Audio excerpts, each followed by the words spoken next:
C'est peut-être parce qu'il n'y a pas eu de langage de vérité que les gens ne comprennent pas en fait ce qui se passe. Je parie que beaucoup de gens ignorent sérieusement la situation dans laquelle nous nous trouvons. Nous sommes à Ouagadougou, très souvent à Bobo-Dioulasso, en tout cas dans les grandes villes, et la vie est tout autre. Mais hors de ces villes, vous n'imaginez même pas ce qui se passe. Est-ce que tout le monde est conscient que le territoire est presque perdu? En tant que militaires, nous reconnaissons notre responsabilité. Mais qu'est-ce qui a amené l'armée à être comme ça? C'est ça aussi la question qu'il faut se poser. Parce qu'elle a été politisée. Elle a quitté même son fondement. Il faut avoir le courage de se le dire. L'armée a été infiltrée. Et chacun agit en fonction donc de certains bords politiques. Nous observons depuis très longtemps. Nous combattons et nous observons. Et à un moment donné, on a eu espoir que ça va cesser, notamment avec les événements du 24. Mais ça n'a pas cessé. Et ça continue. Ces événements du 30 sont arrivés.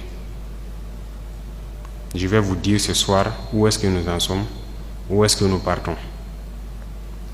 Et chacun serait libre, à partir de cet instant, de son action future, soit pour la patrie ou contre la patrie. De toute façon, nous sommes tous dans ce pays et vous comprendrez avec la présentation que personne ne va pouvoir quitter. Déjà entre Bobo et Ouaga, ça devient difficile. Quand la route sera coupée, que peut-être certaines personnes vont prendre conscience. Parce que ce n'est pas permis à tout le monde de prendre l'avion entre Bobo et Ouaga. Si c'est ce pays que nous voulons, eh bien, allons-y. Souvent, je me pose la question, est-ce qu'on se demande d'où vient le terrorisme? Pourquoi le terrorisme?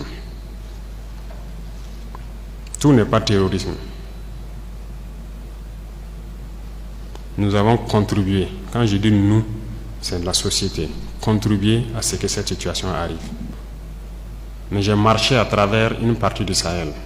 Je ne dis pas rouler, marcher à pied à travers le Sahel. Donc j'ai pris le soin de bien voir ce que c'est que le Sahel. Et je ne suis pas sûr que ici vous l'avez fait.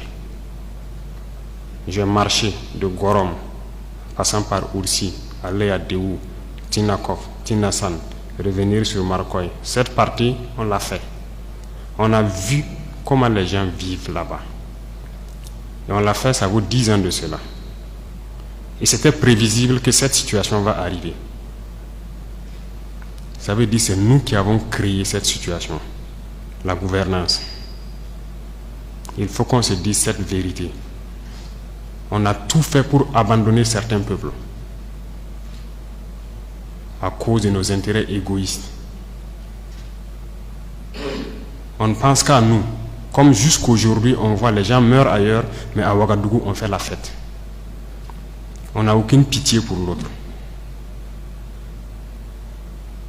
J'ai marché à travers ces zones. Je les vois trimballer des bidons, marcher des kilomètres pour aller chercher l'eau. Je les ai vus en train de marcher des kilomètres pour trouver l'eau pour le bétail, et le bétail qui meurt en cours de route. Il n'y a pas de route là-bas. Il n'y a pas de route. Comment même un camion même pourrait arriver là-bas, ne serait-ce qu'avec un peu de tourteau pour que leurs animaux puissent manger? Il n'y a rien là-bas. Qu'avons-nous construit là-bas? Qu'avons-nous fait là-bas? Quel projet de développement avons-nous envoyé là-bas? Est-ce qu'on s'occupe même de leur vie? Rien que simple eau. Qu'avons-nous fait de sérieux dans ces zones? C'est la question qu'il faut se poser. Et le territoire de cette partie, c'est hors de contrôle. Qui en est responsable? C'est nous. C'est nous. Il faut que chacun accepte ça. Nous avons toujours le slogan que c'est un pays pauvre. Vous êtes bien conscient que le pays n'est pas pauvre. C'est parce qu'on est méchant. On est sérieusement méchant entre nous. Les jeunes n'ont rien à faire. On a des terres cultivables. On a de l'eau. Comment on peut ne pas vouloir faire quelque chose pour eux? J'ai vécu à Djibo, avant même le début de la crise. J'ai échangé avec les jeunes de Djibo. La seule route Kongoussi-Djibo, les camions ne viennent plus parce que les ponts datent des années 50 et les camions tombaient. Donc les camions ont décidé de ne plus venir. Ils produisent, en allant à Nassumbo, à Bouro, ils produisent la tomate, ils produisent beaucoup de choses. Tout pourri. Ils n'arrivent pas à vendre. Leur marché de bétail, vous quittez Djibo jusqu'à Pétékoli, ils sont là avec leur bétail, ils n'arrivent pas à vendre. Mais vous voulez qu'ils fassent quoi, les jeunes? J'ai écrit un rapport en son temps pour qu'on puisse au moins se réparer cette route. La guerre n'était pas là. Personne ne viendra me dire le contraire. J'étais à Djibo, j'ai vécu là-bas. On n'a rien fait. Rien. Qui en est responsable? Il faut que chacun fasse son introspection et se rende que nous sommes les coupables de cette situation. J'ai fait l'Est. Aujourd'hui, on parle de Mansilla, de Tankwalou et autres. Je vous le répète encore, qui est responsable? Quand un seul fleuve, la Sirba, empêche que quelqu'un quitte Mansilla vers l'arrière en saison pluvieuse, pendant combien d'années on n'a jamais pu faire un seul pont sur la Sirba pour les permettre de communiquer avec le Burkina? Prenez la carte, vous regardez, cette zone est encerclée par un fleuve, la Sirba. Qu'avons-nous fait? Du côté de Tankwalou, j'ai écrit encore un rapport que j'ai remis au haut-commissaire quand j'étais là-bas, pour que les gens fassent pardon pour faire ne serait-ce qu'un pont entre Tankwalou et le reste. Qu'avons-nous fait? Mais posons-nous les questions. Nous sommes responsables du malheur qui nous arrive.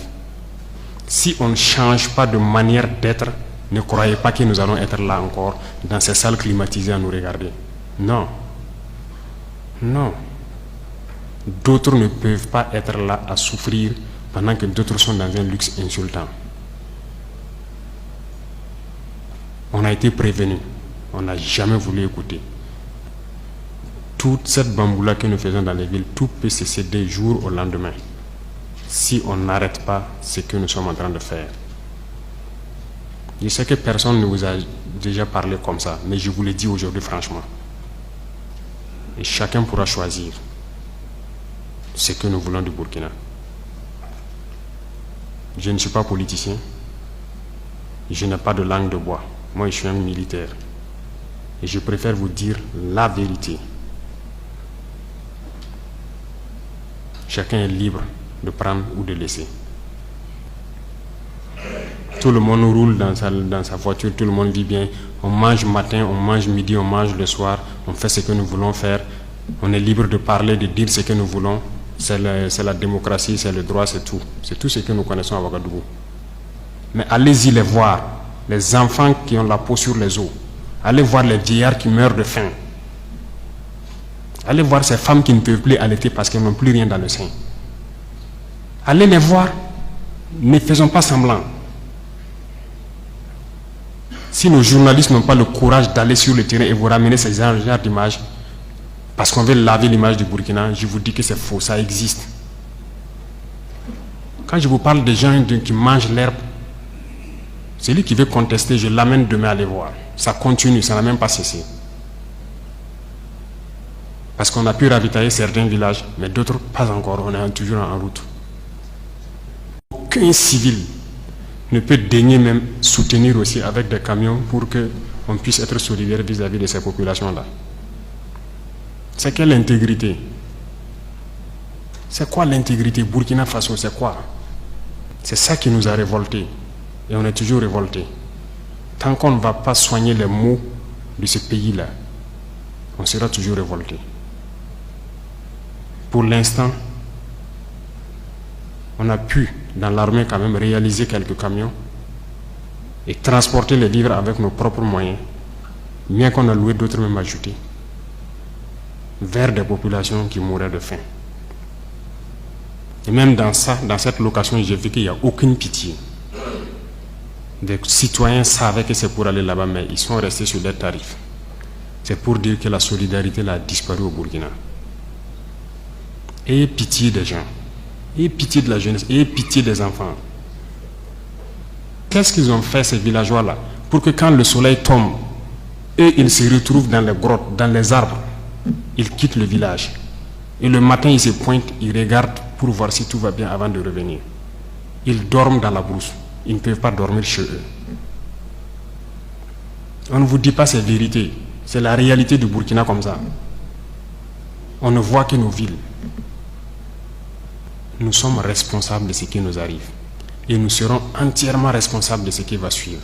Soit c'est du bon ou c'est du mauvais, ça dépendra de nos comportements dans le futur. Chacun n'a qu'à donner le meilleur de lui-même.